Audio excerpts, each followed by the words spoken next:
Welcome to the T2 Hubcast. Join T2 and guests as they discuss all things personal and professional development.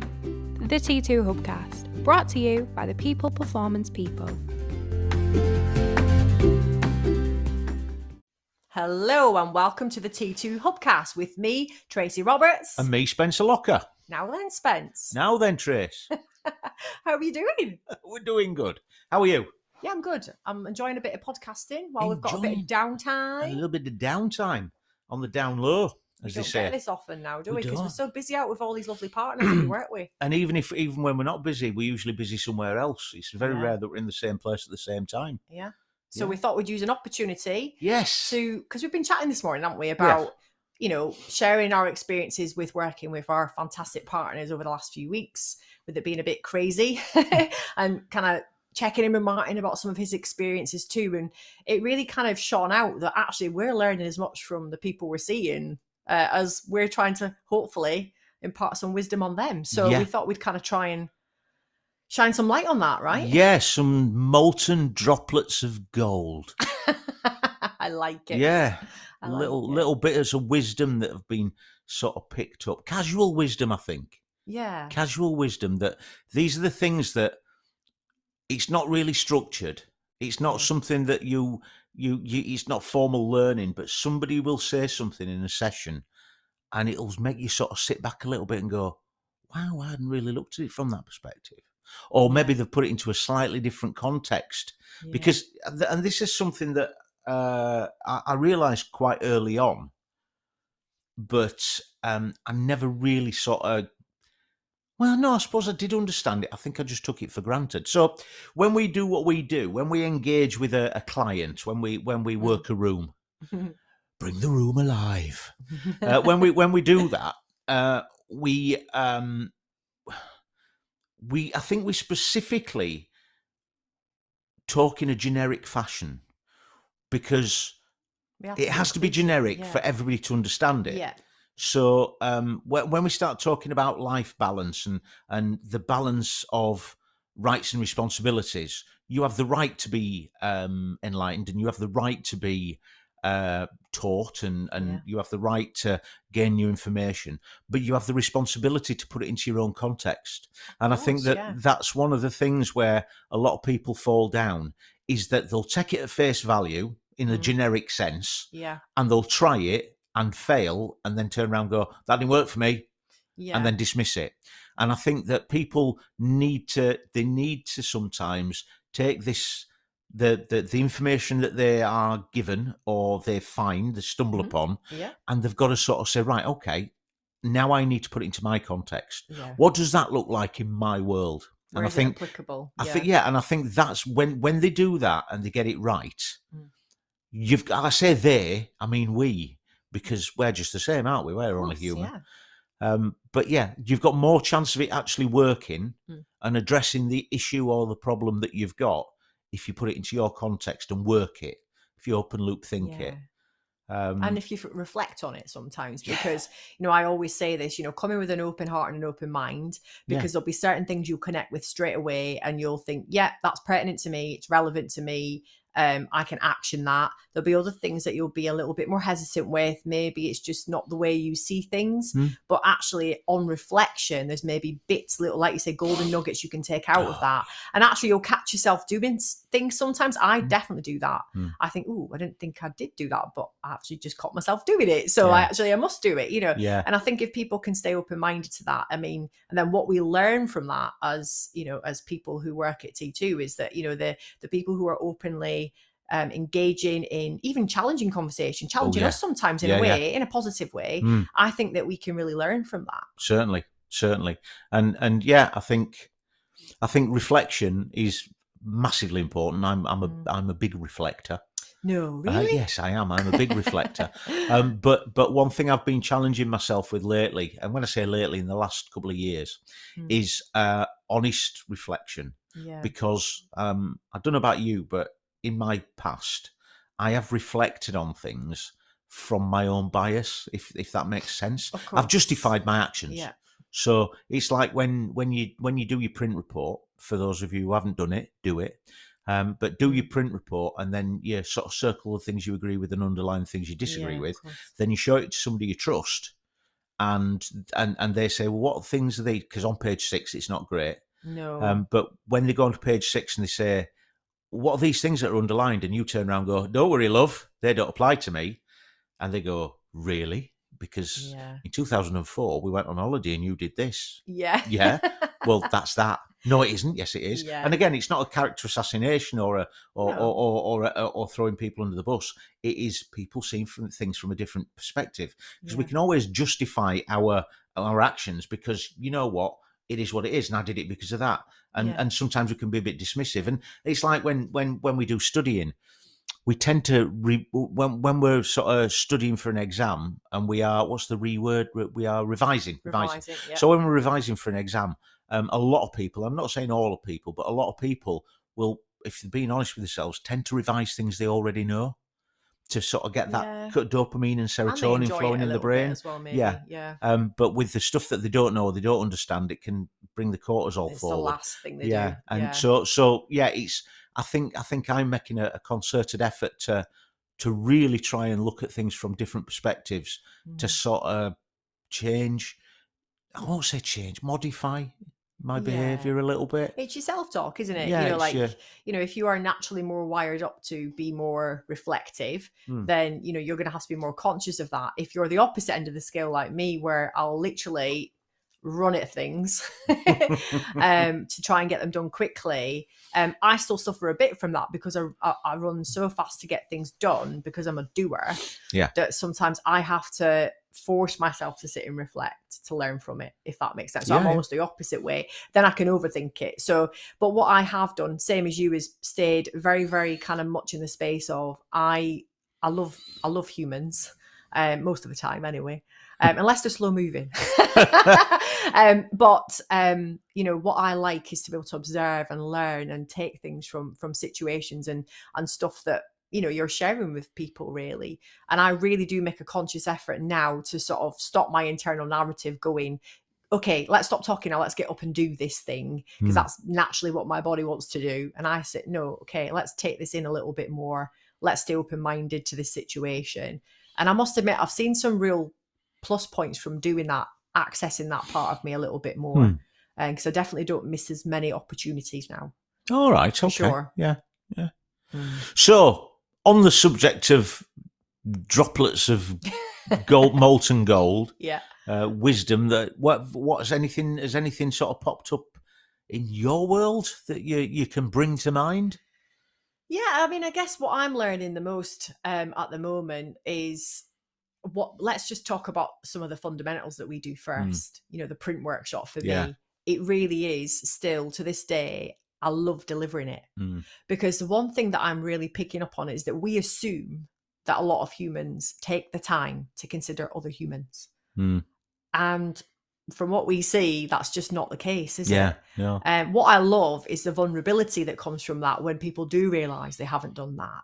So every time I go into one of those sessions, and I'm not just saying this, I really enjoy delivering those sessions, because I think what always comes out of that is even if you have a room of 15 people, there's always 2 people, like, this is just my own kind of perception, that you really learn from, because you see that they're built in a certain way, and it might be a print that you see all the time, it might be a print you don't see all the time, and what you get from that, from just listening to their narrative and what's written about them and how they observe, how they react, perception versus reality. I think really what it tells me and what it's really made me zone in on is to, we do make certain assumptions in life, don't we? So we always talk about our above the water stuff, the stuff that's obvious to us. But what's really, really resonated with me the last few months is we talk so much about this middle section, the unconscious motivators below the waterline, just below, with your scuba gear on, having a little look. And what I've learned from that is that a lot of people don't realize the difference between the top and the bottom. So they think that all this stuff that's out on the top and it's obvious, that's, why you really make a decision on that situation. And even humans themselves don't understand the difference between their top and the middle. And what I've really reflected on in the last, 6 months or so since I've been here is people being able to hone in from having that information, looking internally at what I call their tectonic plates. Right. Okay. So what happens when the tectonic plates start to clash? Earthquakes, Yeah, you tsunamis. feel something doesn't feel right. Yeah. It's like a brewing storm. And what I like to kind of hone in on, and what I've learned from other people, is it's like this reflection piece of, do you ever feel like that as a human, that your tectonic plates are just jolting a little bit, and it's not quite forming a volcano or an earthquake or whatever it is yet?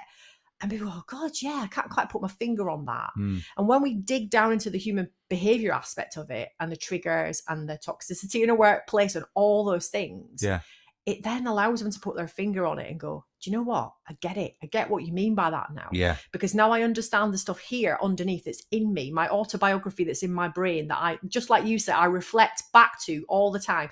I look at a situation, I go, oh, chapter 4, I've got something on that. Yeah, I didn't like that situation, so I'm going to react this way. Or, oh, I have nothing, therefore I'm going to chimp. Whatever way you look at it.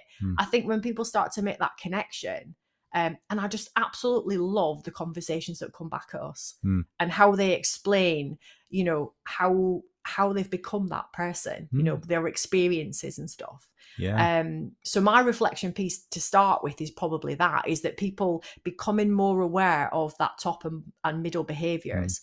The tectonic plate situation, when someone just doesn't feel right, they then hone in on it and go, I get it. Something that is deep rooted in me is not being, you know, met. Therefore, I'm acting this way. And if you say to them, what's your brand? They go, what? And you go, what's your brand? What are you throwing out in the world? So if I flash a picture of Ferrari up there, you can say, you know, red, fast, expensive, all those things. What do you want to be known as? Because the top and the middle need to, you know, be set. And a lot of people get stuck there. Yeah. Don't they? I think if you put me on the spot like that. What's your 3 words? What's your brand? My brand? Yeah. Right. I might have to get back to you on that, to be honest with you. Right, by the end of this podcast, you have to tell me your 3 words that depict your brand. Okay. That's going to distract me from the rest of the content. All right, but we'll come on, we'll come back to that one. All right, yeah. What about you? I agree totally with what you're saying, and I think that again, as you said, when we're doing the day one, when we're doing the unconscious motivators, I know we're there to do a job, but every time it's slightly different. Every time it's different, and it's all dependent on the people you're talking to, and exactly as you said there.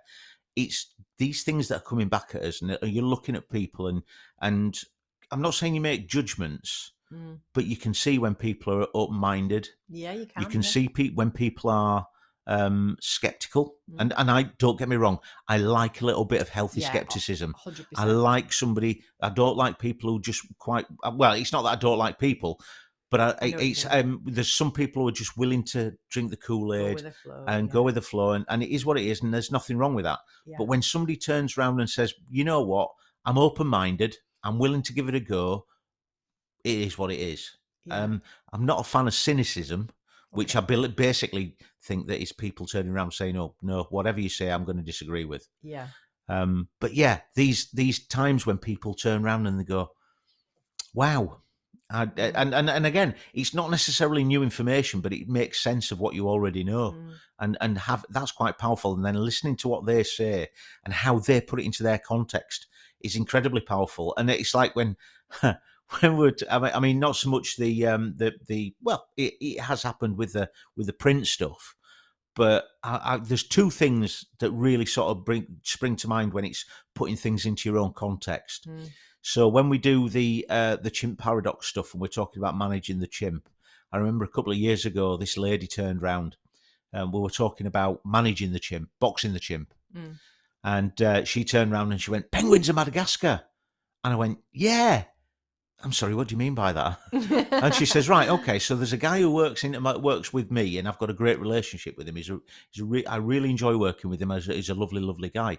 But when he gets a little bit excited, he gets quite animated, big body stuff, moving into people's personal space, loud and all this, that and the other. He gets so excited about it. And she says, and it really grips me, really pushes my buttons, and I feel really uncomfortable. But what I've done is I've realised that if I react, it's going to spoil the rest of the relationship. So what I do is I think penguins of Madagascar. Smile and wave, boys. Smile and wave. You mentioned it earlier on. And I love that because I thought to myself, it is boxing the chimp. It's even possibly even a bit of distracting the chimp. Respect. but yeah, because but she understands the depth of that relationship. It's not in that situation at that time.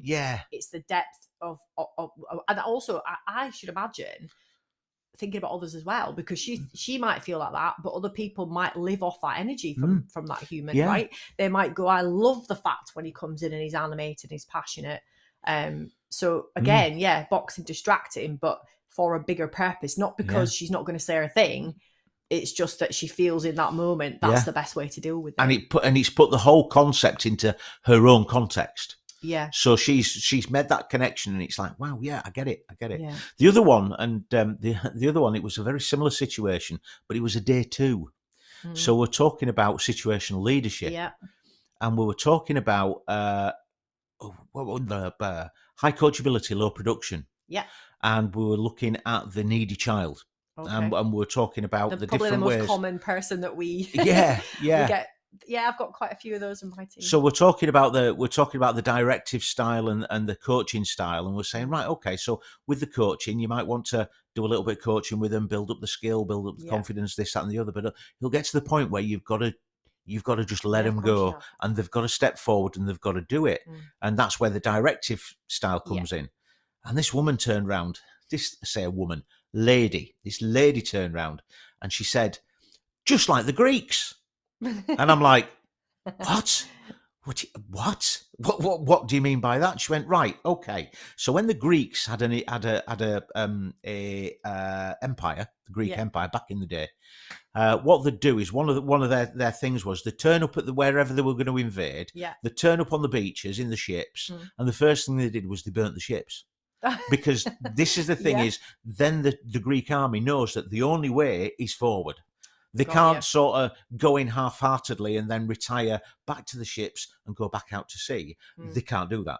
So they burn the ships. That way is the only way forward. And I'm like, I get what you're saying, but wouldn't it be a little bit sort of less aggressive if you said removing stabilizers or something like that? That's a little bit more soft, but I get it. And she said, that works for me when I take that, put it into my context.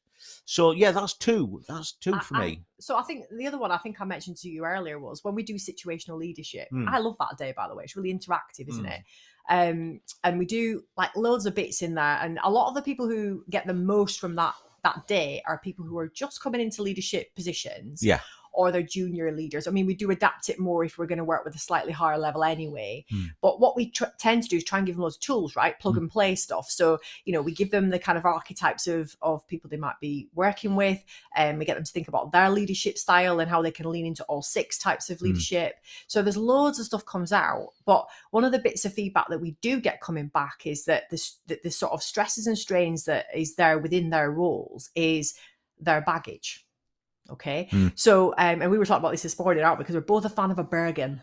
For those of you who don't know, that's a massive rucksack. Okay. Both being ex-forces people, like we generally look like we're going to wear it with Bear Grylls for the day when we come into the office. And I was using this analogy because I've just spoke to so many people, and even when I've been doing leadership modules, of that kind of expected trajectory of people. So like the people who have become leaders because they were there, or the people who were leaders because they've been in the role a long time, and the only expected trajectory for them is straight up. That's all they can see. And funnily enough, some of the latest research that's out there regarding, tenure of people in a business and turnaround actually shows that a lot of the reason that people might consider leaving a business is because the trajectory is only up.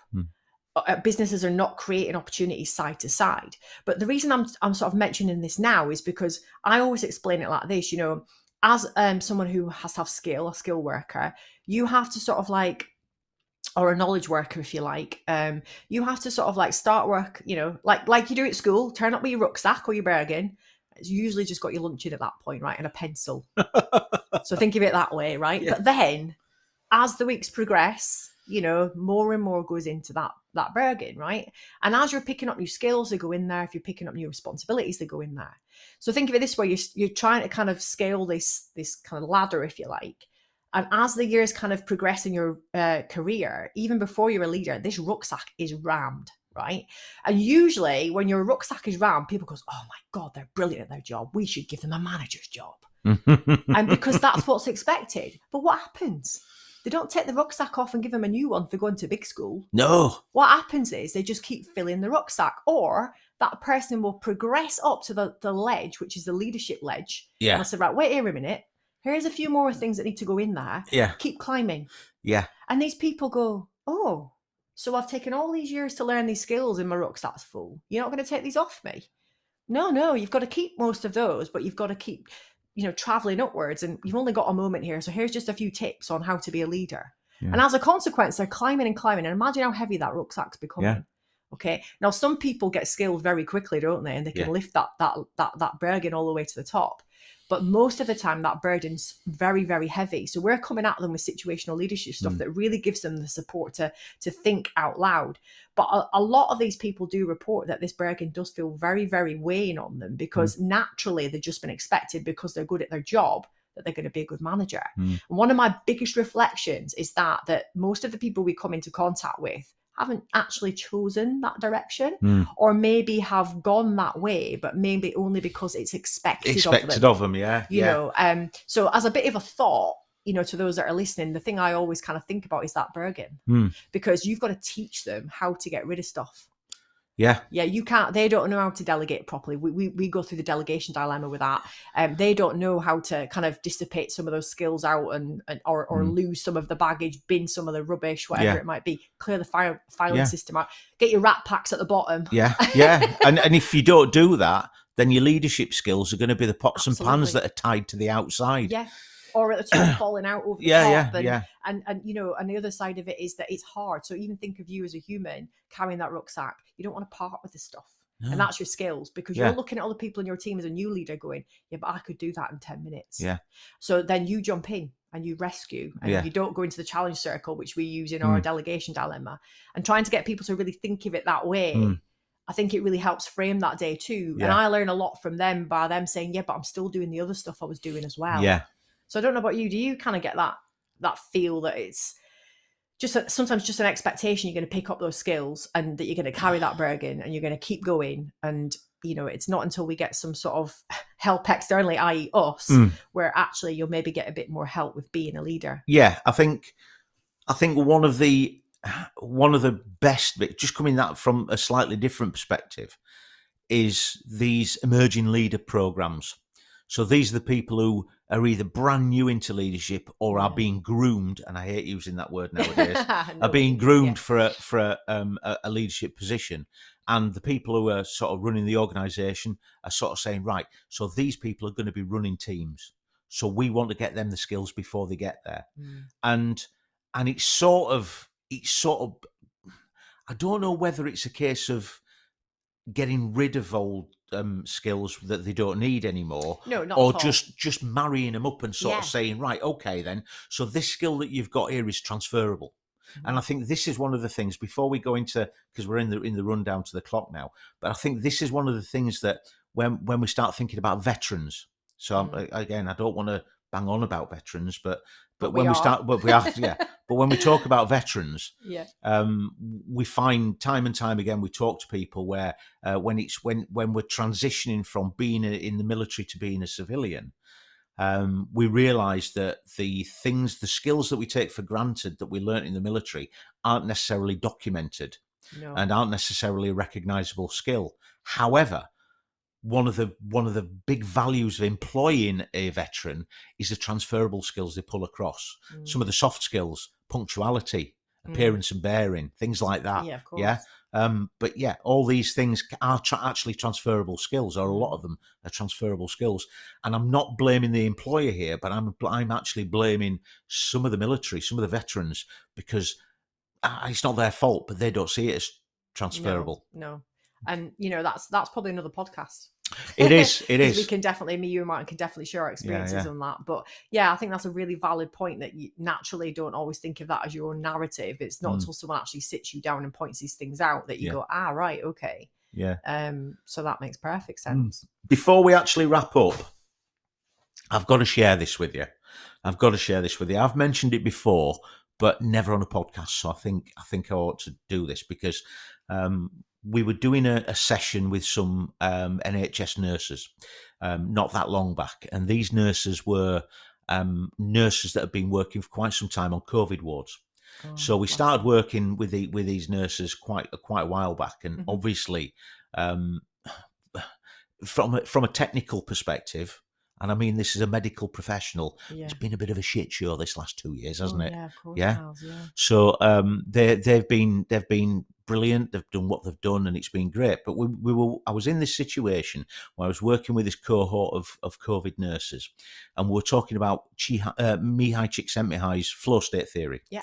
So if you're not aware of this, it's open source information. If you want to Google it, it's just Google flow state theory. Don't try and Google Mihai Csikszentmihalyi. unless you know how to spell it. Yeah. But anyway, the point I'm trying to make is this. We were talking about the flow state theory, and in the flow state theory, we've got a horizontal axis of skill, so low to high skill level, and we've got a vertical axis of challenge, so it's low to high challenge.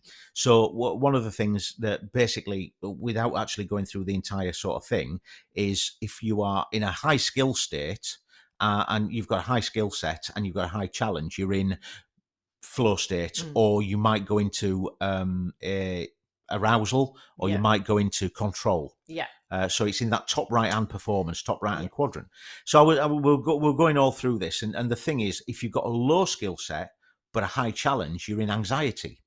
So I was going through this. I was explaining this to the senior nurses, well, all the nurses actually, but the senior nurse on the call just had that look on her face. When somebody's not bought in, they've got that sort of, they want to believe, but they've got questions. They've got So I sort of said, look, have you got questions? Is something not right? She went, yes, I do, but I need a little bit of time to formulate it. I went, yeah, no worries, come back to us.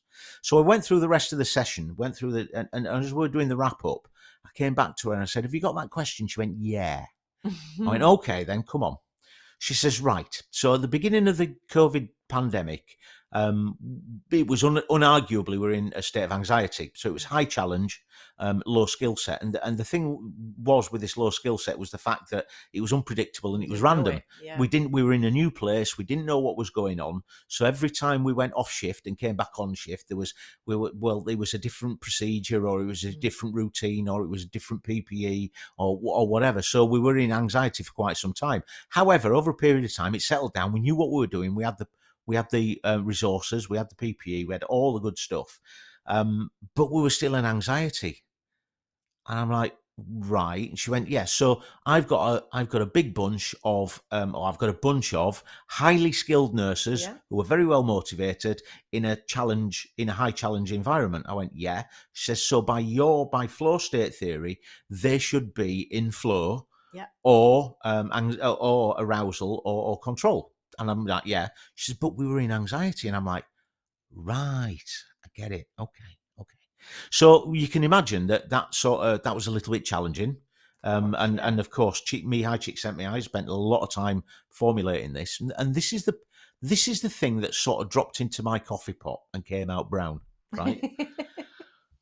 When Mihai Csikszentmihalyi, English wasn't his first language, but that's not the point I'm trying to make. The point I'm trying to make is this. When we start talking about skill, I think we mustn't make the mistake of taking it literally.